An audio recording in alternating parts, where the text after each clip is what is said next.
Hey guys, আসসালামু আলাইকুম। কেমন আছো তোমরা? আশা করি সবাই ভালো আছো, সুস্থ আছো।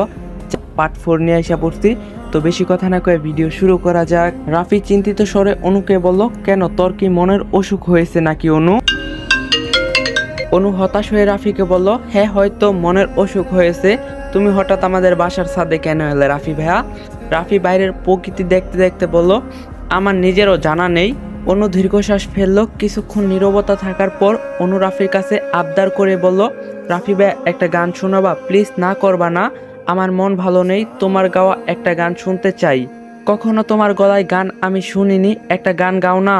রাফি অনুর দিকে কিছুক্ষণ এক দৃষ্টিতে তাকিয়ে থেকে গান গাইতে শুরু করলো।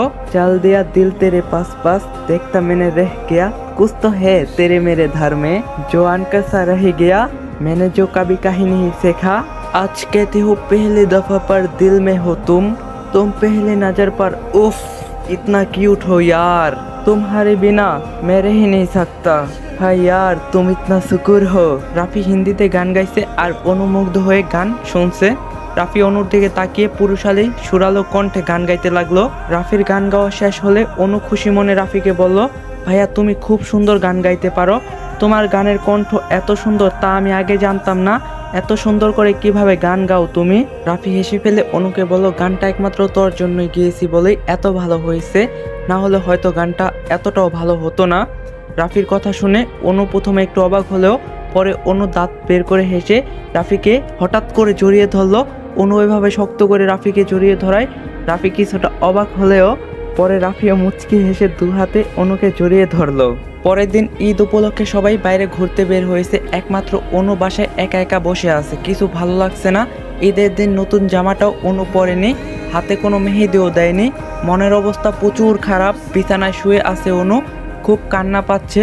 রাফি অনুর ফোনে কল দিল, অনু দেখলো রাফি ফোন দিয়েছে, তাও ফোনটা ধরলো না। রাফি অনবরত ফোন দিয়ে যাচ্ছে, এক সময় বাধ্য হয়ে অনু ফোনটা ধরলো।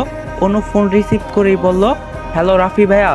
রাফি রেগে গিয়ে অনুকে বলল, একটা থাপ্পড় দিব বেয়াদব মেয়ে, ফোন ধরছিস না কেন? কয়টা ফোন দিয়েছি তোরে, কোনো আইডিয়া আছে তোর? ফোন ধরছিলি না কেন আমাকে বল। অনু মন খারাপ করে বলল, কিছু ভালো লাগছে না তাই শুয়ে আছি। রাফি চিন্তিত হয়ে বলল, কি হয়েছে তোর, শরীর খারাপ? অনু বলল, হ্যাঁ মাথাটা ভীষণ ব্যথা করছে, রাতে ঘুমাইনি, মনটাও খুব খারাপ। রাফি বলল, হাতে মেহেদি দিয়েছিস? অনু বলল, না দেয়নি। রাফি বলল, কেন? অনু বলল, ভালো লাগছে না। রাফি বলল, আমি একটু পরেই তোর বাসায় আসছি। অনু বলল, কেন রাফি ভাইয়া? রাফি বলল, বেশি কেন কেন করলে আমার হাতে মাইর খাবি তুই। অনু চুপ করে রইল, শান্ত স্বরে রাফিকে বলল, আচ্ছা আসো। কিছুক্ষণ পরেই রাফি অনুর বাসায় আসলো। এসে দেখতে পেল অনু বিছানায় কাঁথা গায়ে দিয়ে শুয়ে আছে, ঈদের দিন নতুন জামাটাও পরেনি। রাফি বিছানায় অনুর পাশে বসে অনুর কপালে হাত রাখলো। অনুর শরীর কেমন যেন গরম, হাতে কারো স্পর্শ পেয়ে অনু চোখ মেলে তাকিয়ে রাফিকে দেখলো। রাফি কালো রঙের একটা সুন্দর পাঞ্জাবি পরছে, রাফি ফর্সা গায়ের রঙের সাথে ভীষণ মানিয়েছে। রাফি অনুর দিকে তাকিয়ে আছে। অনু হালকা হেসে রাফিকে বলল, তোমাকে খুব সুন্দর লাগছে রাফি ভাইয়া। রাফি বলল, তুই নতুন জামা পরিসনি কেন? এমনি ভালো লাগছে না। রাফি অনুকে টেনে শুয়ে থেকে উঠে বসালো। অনু বিরক্ত হয়ে রাফিকে বলল, রাফি ভাইয়া আমাকে টেনে তুললে কেন? শুয়ে থাকতেই তো ভালো লাগছিল। রাফি বলল, একদম চুপ করে বসে থাক। এটা বলে রাফি পকেট থেকে মেহেদি বের করে অনুর ডান হাতে সুন্দর করে মেহেদি লাগাতে লাগলো। এত সুন্দর করে রাফি ভাইয়া মেহেদি দিতে পারে তা তো অনুর জানা ছিল না। অনু হা করে নিজের হাতের দিকে তাকিয়ে আছে। অনু অবাক হয়ে রাফিকে বলল, রাফি ভাইয়া তুমি এত সুন্দর করে মেহেদি দিতে পারো, আমার তো জানা ছিল না, এত সুন্দর করে তো আমিও দিতে পারি না। তখন রাফি মুচকে এসে অনুর দিকে তাকিয়ে বলল, যাক মেহেদির ডিজাইনটা তো তোর পছন্দ হয়েছে? অনু হেসে রাফিকে বলল, হ্যাঁ খুব পছন্দ হয়েছে। তখন অনুর হাতের এক পাশে লাভ চিহ্ন এঁকে দিয়ে অনুর হাতে রাফির নামটা এঁকে দিল। অনু অবাক হয়ে বলল, রাফি ভাইয়া তুমি আমার হাতে তোমার নামটা লেখলা কেন? আমার নামও তো লিখতে পারতা। রাফি গম্ভীর স্বরে অনুকে বলল, মন চাইলো তাই আমার নাম লিখলাম, ভালো না লাগলে বল নামটা মুছে দেই। অনু তাড়াতাড়ি করে রাফিকে বলল, না মুছে দেওয়া লাগবে না, তোমার নামটা আমার হাতে থাকুক। কিছুক্ষণ পরে মেহেদি শুকিয়ে গেলে হাতটা ধুয়ে ফেলবো। অনু এদিকে ওদিকে তাকিয়ে নিজের পড়ার টেবিলে কতগুলো ব্যাগ দেখতে পেল আর রাফিকে জিজ্ঞাসা করলো আর বলল, এগুলো কিসের ব্যাগ রাফি ভাইয়া? রাফি অনুকে বলল, ব্যাগ খুললেই দেখতে পারবে। অনু কৌতূহল হয়ে রাফিকে বলল, তুমি মুখে বলো না কি আছে ওইগুলোতে। তখন রাফি বলল, আমি বলতে পারবো না, খুলে দেখে নে। অনু বিছানা থেকে উঠে গিয়ে টেবিল থেকে ব্যাগগুলো খুলতে লাগলো। খুলে অনু অবাক হয়ে গেল, অনেকগুলো ড্রেস, চুড়ি, চকলেট। অনু অবাক হয়ে রাফির দিকে তাকালো। রাফি অনুর দিকে তাকিয়ে মুচকি হাসলো। অনু রাফিকে বলল, এগুলো কার জন্য কিনে আনছো রাফি ভাইয়া? রাফি এবার রেগে গিয়ে বলল, কার জন্য আবার কিনবো, একটা বলদির জন্য কিনে নিয়ে এসেছি। অনু বলল, বলদিটাকে? রাফি বলল, খোদা, তোর মাথায় আসলে বুদ্ধি নেই। যেহেতু এসব আমি তোর রুমে এনেছি, তার মানে এগুলো তুই বলদিটার জন্যই এনেছি। তখন অনু বলল, রাফির বাচ্চা, আমাকে বলদি বলতে পারলা? আমার জন্য এত কিছু কেন আনলা? রাফি বলল, ইচ্ছা হলো তাই এনেছি, খালামণি এবং আঙ্কেলের জন্য এনেছি। অনু বলল, তুমি সবার জন্য কিনেছো? রাফি বলল, হ্যাঁ। তো? অনু বলল, কিছু না, এত কিছু না কিনলেও পারতে। রাফি বলল, কিছুক্ষণ পর লাল রঙের ড্রেসটা পরে বাইরে আয়, আমি তোর জন্য ওয়েট করব, আজ ঘুরতে যাব। অনু অবাক হয়ে বলল, আমিও সাথে যাব? রাফি বলল, হ্যাঁ, তুইও সাথে যাবি। অনু রাফিকে জিজ্ঞাসা করলো, আর কেউ যাবে না? রাফি বলল, না। অনু বলল, ওহ, আর কেউ যাবে না কেন? রাফি মনে মনে বলল, খোদা, আমাকে কন্ট্রোল করাও। রাফি বলল, চুপ করে রেডি হয়ে আমার সাথে চল। রাফি এই কথা বলে রুম থেকে বের হয়ে চলে গেল। অনু রাফির যাওয়ার দিকে তাকিয়ে রইল। অনুর হাতের মেহেদি শুকিয়ে এসেছে। হাত মুখ ধুয়ে ফ্রেশ হয়ে এসে অনু রাফির দেওয়া লাল রঙের 3 পিসটা পরে নিল। হাতে লাল রঙের চুড়ি, কপালে কালো টিপ, চোখে কাজল, ঠোঁটে লাল লিপস্টিক পরে তৈরি হয়ে অনু ড্রয়িং রুমে আসলো। অনুর সুন্দর সাজ দেখে রাফি কিছুক্ষণ এক দৃষ্টিতে তাকিয়ে নিয়ে চোখ সরিয়ে বলল, এবার চল। অনুর মা তখন এসে রাফিকে বলল, রাফি, অনুকে নিয়ে কোথায় যাচ্ছ? রাফি অনুর মাকে বলল, অনুর মন খারাপ, তাই অনুকে নিয়ে ঘুরতে যাচ্ছি খালামণি। অনুর মা রাফিকে বলল, আচ্ছা নিয়ে যাও। অনু রাফির সাথে একটা সুন্দর পার্কে ঘুরতে গেল। পার্কের পরিবেশটাও খুব সুন্দর, চারোদিকে কত ফুলের বাগান। রাফি অনুর হাত ধরে হাঁটছে। অনু রাফির দিকে তাকিয়ে বলল, জায়গাটা খুব সুন্দর রাফি ভাইয়া। রাফি গম্ভীর স্বরে বলল, তোর কাছে একটা অনুরোধ করব, রাখবি? অনু বলল, কি বলো? তখন রাফি বলল, তোর আল্লাহর দোহাই লাগে, আমাকে ভাইয়া না ডেকে শুধু রাফি বলে ডাকবি, প্লিজ, না করবি না। অনু অবাক হয়ে বলল, এটা তুমি কি বলছো রাফি ভাইয়া? তোমাকে রাফি বললে খালামণি আঙ্কেল কি ভাববে, আর আমার আম্মু আব্বুই বা কি ভাববে? রাফি বলল, কিছুই ভাববে না, আর যদি কেউ তোকে কিছু বলে বাকিটা আমি দেখে নিব। তবু তুই আমাকে শুধু রাফি বলে ডাকবি, ভাইয়া বলে ডাকবি না। অনু কিছুক্ষণ চুপ করে থেকে বলল, আচ্ছা ঠিক আছে, তোমাকে রাফি বলেই ডাকবো। রাফি খুশি হয়ে অনুকে বলল, তাহলে এখন ডাক। অনু বলল, এখন? রাফি বলল, এখন। অনুর একটু অস্থির লাগছে, তবু অনু রাফির দিকে তাকিয়ে বলল, রাফি। রাফি বলল, শুধু রাফি বলবি, আর কিছু তো বল। অনু বলল, চলো রাফি, সামনে ওই দিকটায় যাই। রাফি বলল, হ্যাঁ চল। এক সময় হাঁটতে হাঁটতে অনু রাফিকে ক্লান্ত সুরে বলল, আমার পায়ে ব্যথা করছে, কি করব রাফি? রাফি অনুর দিকে তাকিয়ে মুচকি হেসে বলল, কিছু তো একটা করা যায়। রাফি অনুকে কোলে তুলে নিল। অনু অবাক হয়ে বলল, আরে কোলে তুলছো কেন? রাফি বলল, অনু, আই লাভ ইউ। অনু অবাক হয়ে রাফির দিকে তাকিয়ে বলল, কি বলছো তুমি? রাফি বলল, হ্যাঁ ঠিকই বলছি, আমাকে তুই ভালোবাসিস না? অনু চুপ করে আছে। রাফি অনুকে কোলে করে অনেকক্ষণ হেঁটে একটা বেঞ্চে বসালো। রাফি দেখছে অনু মাথা নিচু করে মন খারাপ করে বসে আছে। রাফি অনুকে আবারও জিজ্ঞাসা করলো। তখন রাফি বলল, কি হলো, কিছু বলছিস না কেন? অনু বলল, ভালোবাসা কেমন হয় আমি জানি না রাফি, তাই তোমাকে আমি ভালোবাসি কিনা আমি জানি না, কিন্তু হ্যাঁ, যখন আমি তোমার সাথে থাকি আমার খুব ভালো লাগে। তোমার কথা প্রতিদিন আমার মনে পড়ে, তোমাকে মিস করতে থাকি।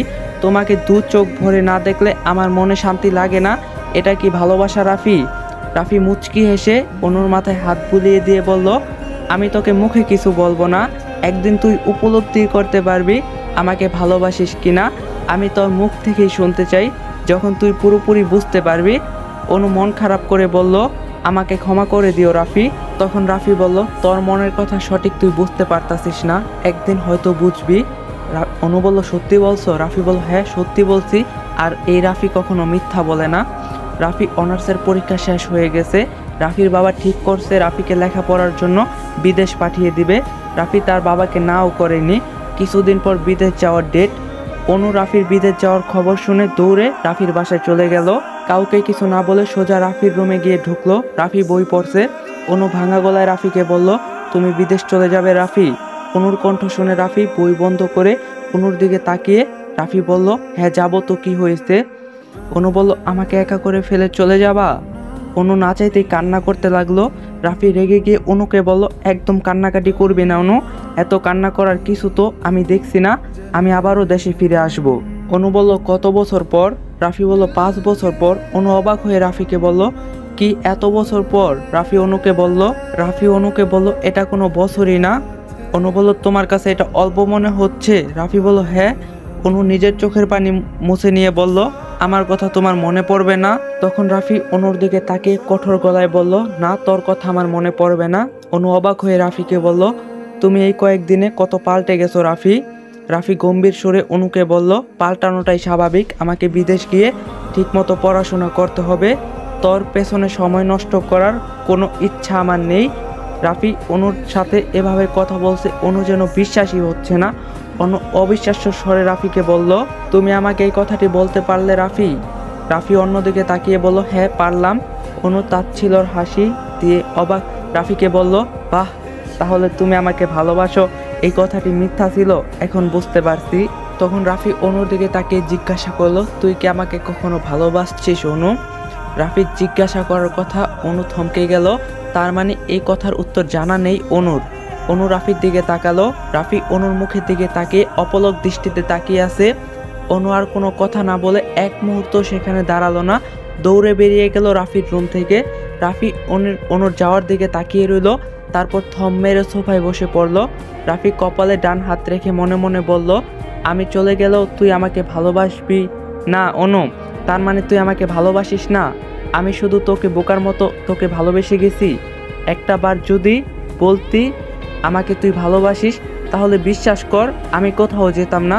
কিন্তু এখন আমাকে বিদেশ যাওয়া থেকে কেউ আটকাতে পারবে না।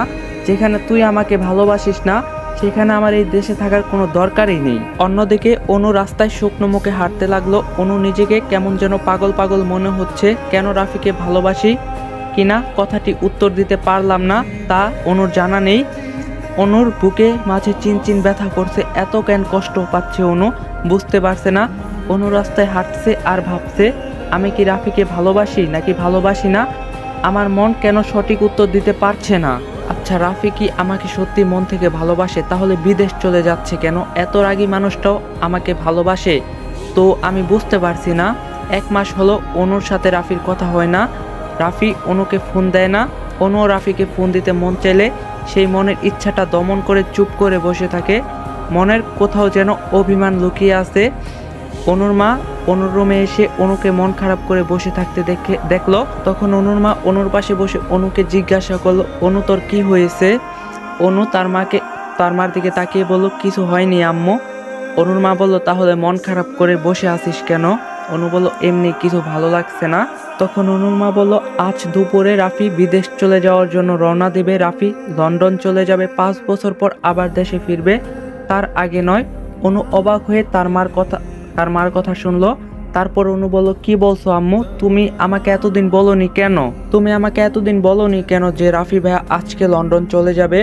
তখন অনুর মা মন খারাপ করে অনুকে বলল, আজ সকালেই তো জানতে পারলাম, না হলে তোকে আরো আগেই বলতে পারতাম।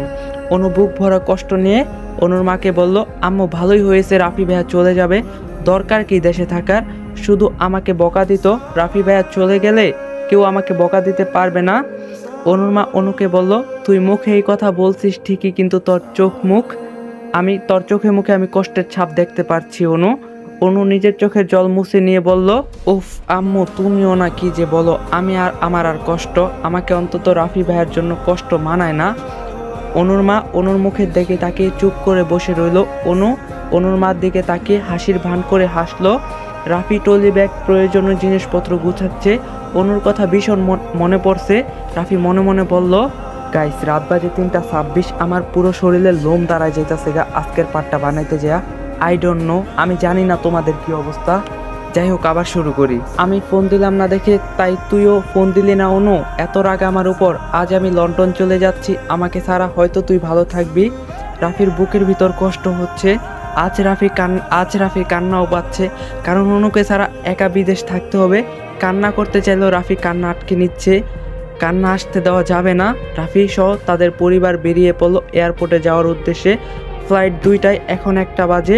আধা ঘন্টার মধ্যে রাফিরা এয়ারপোর্টে পৌঁছে যায়। অনেকক্ষণ হয়ে গেল। রাফি এয়ারপোর্টের একটা চেয়ারে বসে মনে মনে বলল, কখন আসবি অনু? তোকে কি একটু চোখের দেখাও দেখতে পারবো না? আমি যে তোকে একটা বার দেখতে চাই, তাড়াতাড়ি চলে আয় না, না হলে যে তোকে আমি দেখেও যেতে পারবো না। এয়ারপোর্টে যাওয়ার জন্য অনুসহ অনুর পরিবার রওনা দিচ্ছে। রাফির মা রেহানা পারভিন অনুর মা আমেনা বেগমকে ফোন দিয়ে জানিয়ে দিল যে তারা এয়ারপোর্টে পৌঁছে গেছে, তাড়াতাড়ি অনু যেন এয়ারপোর্টে এসে পড়ে। অনু একটা গাড়িতে বসে, কিন্তু রাস্তায় অনেক জ্যাম। অনেক সময় পার হওয়ার পর দেরিতে যখন অনু পৌঁছালো, তখন জানতে পারলো রাফির প্লেন উড়ে গেছে। অনুর বুক ফেটে কান্না পাচ্ছে। রাফি তার মানে চলে গেল। শেষমেশ অনু কান্না করতে করতে বলল, উফ গাইস, ভেরি স্যাড মোমেন্ট। শেষমেশ অনু কান্না করতে করতে বলল, তুমি চলে গেলে রাফি, তোমাকে একটা বার দেখতেও পারলাম না। তোমাকে আমি 5টা বছর আর চোখের দেখা দেখতে পারবো না। কেন রাফি, কেন চলে গেলে তুমি? রাফি বিদেশ চলে যাওয়ার পর অনু কেমন যেন চুপচাপ হয়ে গেছে, মেজাজ খিটখিটে হয়ে গেছে, সবার সাথে রেগে কথা বলে। অনুর বাবা বুঝতে পারছে না তার মেয়ে এমন কেন হয়ে গেল, কিন্তু অনুর মা ঠিকই বুঝতে পারছে। বিদেশ যাওয়ার পর রাফি অনুর সাথে কথা বলার জন্য অনুর ফোন নাম্বারে কল দেয়, কিন্তু অনু বিদেশের অচেনা নাম্বার ফোনের স্ক্রিনে দেখতে পেয়ে রাফি ফোন দিয়েছে বুঝতে পারে না, ফোন রিসিভ করলো না, বিছানার একপাশে ফোন রেখে দেয়। প্রতিদিন রাফি বারবার অনুর ফোন নাম্বারে কল দেয়, কিন্তু অনু ফোন না ধরে মোবাইল অফ করে দেয়। রাগে রাফি নিজের অনেকগুলো মোবাইল আশ্রয় ভেঙে ফেলছে। রাফি রেগে বলতে লাগলো, তুই এতটা বদলে গেলি অনু, এতটা বদলে গেলি? আমি অনবরত ফোন দিচ্ছি, তাও ফোন রিসিভ করছিস না। আমার কথা ভুলেই গেলি? আমি যে তোকে ছাড়া কিভাবে আসি তা একমাত্র আমিই জানি, তুই জানিস না অনু। একটা বার ফোন ধরলে কি হয় তোর? এভাবে 2 বছর চলে গেল। অনু একটা ভার্সিটিতে অনার্স ফার্স্ট ইয়ারে পড়ে। ভার্সিটিতে অনুর খুব ভালো বান্ধবী বানিয়েছে, তাদের সাথে মাঝে মাঝে গল্প করে। একদিন গল্পের মাঝে অনুর বান্ধবী নেহা অনুর হাতে তার বিয়ের কার্ড ধরিয়ে দেয়। অনু খুশি হয়ে বলল, তোর বিয়ের কার্ড নেহা, তুই বিয়ে করছিস? নেহা মুচকে হেসে অনুকে বলল, হ্যাঁ আমার বিয়ে, অবশ্যই তুই আসবি, তুই না এলে আমি কিন্তু বিয়ে করব না। অনু হেসে নেহাকে বলল, তোর বিয়ে আর আমি আসবো না, এটা কি হয়? অবশ্যই আমি আসবো। বিয়ে বাড়িতে অনু লাল রঙের লেহেঙ্গা পরছে, চারদিকে ঘুরে বেড়াচ্ছে। অনুর মনটা আজ ভীষণ খুশি লাগছে। নিজের বান্ধবীর বিয়ে বলে কথা, মন তো খুশি লাগবেই। অনু হেঁটে তার বান্ধবীর কাছে যাচ্ছিল, এমন সময় হঠাৎ একটা ছেলে অনুকে ধাক্কা দিয়ে পাশ কাটিয়ে তাড়াতাড়ি চলে যেতে লাগলো। অনু নিজেকে সামনে নিল, আরেকটু হলেই অনু পড়ে গিয়ে ব্যথা পেত। অনু রেগে গিয়ে ছেলেটিকে বলল, ইউ ইডিয়েট, ধাক্কা দিলেন কেন? দেখে চলতে পারেন না, কানা নাকি? ছেলেটা অনুর কথায় দাঁড়িয়ে পড়ল। অনু এখনো ছেলেটার মুখটা দেখেনি। ছেলেটা পেছন ফিরে অনুর দিকে রাগী দৃষ্টিতে তাকিয়ে বলল, আমি আপনাকে ইচ্ছা করে ধাক্কা দেনি, আপনার সাহস কি করে হয় আমাকে ইডিয়েট কানা বলার? অনু ছেলেটার মুখের দিকে তাকালো। ছেলেটা দেখতে সুদর্শন, গায়ে গোল্ডেন কালার পাঞ্জাবি পরছে। তখনই একটা মেয়ে দৌড়ে এসে ছেলেটাকে বলল, আবির ভাইয়া কি হয়েছে? অনু বুঝতে পারলো ছেলেটার নাম আবির। তখন মেয়েটার দিকে তাকিয়ে আবির বলল, আরে বোন কি হয়েছে না বলো, এটা কি হয়নি? এই যে সামনে দাঁড়িয়ে থাকা এই মিসকে দেখতে পাচ্ছ, ইনি আমাকে বকা দিচ্ছে, আমি ভয় পেয়ে দাঁড়িয়ে আছি। অনু আবিরকে কড়া গলায় বলল, আপনি আমাকে ধাক্কা দিবেনই বা কেন? চোখে দেখতে পান না? আপনি কি অন্ধ? মেয়েটা অনুকে বলল, আপু আবির ভাইয়া তো বলল তোমাকে ইচ্ছা করে ধাক্কা দেয়নি, ভুলবশত ধাক্কা দিয়েছে। আবির ভাইয়াকে আর কিছু বলো না। অনুর আগে জোরে জোরে নিঃশ্বাস নিতে লাগলো। আবির অনুর দিকে তাকিয়ে বলল, রাগ হচ্ছে আমার উপর? আপনার রাগ ঠান্ডা করার জন্য ঠান্ডা পানি এনে দিতে পারি, আপনার নিজের মাথায় ঠান্ডা পানি ঢেলে মাথা ঠান্ডা করবেন। অনু রাগী স্বরে আবিরকে বলল, আমার মাথায় ঠান্ডা পানি দেওয়ার প্রয়োজন নেই, নিজের চরকায় তেল দেন। এই কথা বলে অনু আবিরের সামনে থেকে চলে গেল। আবির অনু যাওয়ার দিকে তাকিয়ে হেসে বলল, মেয়েটা অদ্ভুত কিন্তু ভীষণ রাগী। তারপরে স্টেজের পাশের এক কোনায় অনু দাঁড়িয়ে আছে। নেহার বিয়ে করা স্বামী স্টেজের সোফায় বসে আছে, সবাই ছবি তুলছে। অনু এখানে দাঁড়িয়ে থাকতে ভালো লাগছে না। হঠাৎ অনুর পাশে আবির এসে দাঁড়ালো। অনু আবিরকে দেখে অবাক হয়ে বলল, আপনি এখানে? আবির অনুকে বলল, তো কোথায় থাকবো, বিদেশ। বিদেশের কথাটি শোনা মাত্রই অনুর বুকে ব্যথা হতে লাগলো, কষ্টে পুরো শরীর ভারী হতে লাগলো। অনুর রাফির কথা মনে পড়তে লাগলো। অনুর চোখের কোণায় পানি চলে আসলো। আবির অনুর মুখের দিকে তাকিয়ে দেখতে পেল অনুর চোখের কোণায় পানি। আবির না চাইতো অনুর চোখের পানি দেখে খারাপ লাগলো। আবির আবার অনুকে জিজ্ঞাসা করলো, আপনি ঠিক আছেন? অনু হাসার চেষ্টা করে আবিরকে বলল, হ্যাঁ আমি ঠিক আছি। আবির সন্দেহ গলায় অনুকে বলল, মনে তো হচ্ছে না যে আপনি ঠিক আছেন। আমার তো মনে হচ্ছে আপনি কোনো না কোনো কারণে খুব কষ্টে আছেন, তাই আপনার চোখে জল দেখতে পারছি। অনু অবাক হয়ে আবিরের দিকে তাকালো। গাইস, আজকের পার্টটা এখানে শেষ। পার্ট 5 আমি 30 মিনিট দেওয়ার চেষ্টা করবো। সবাই ভালো থাকেন, সুস্থ থাকেন, আল্লাহ হাফেজ।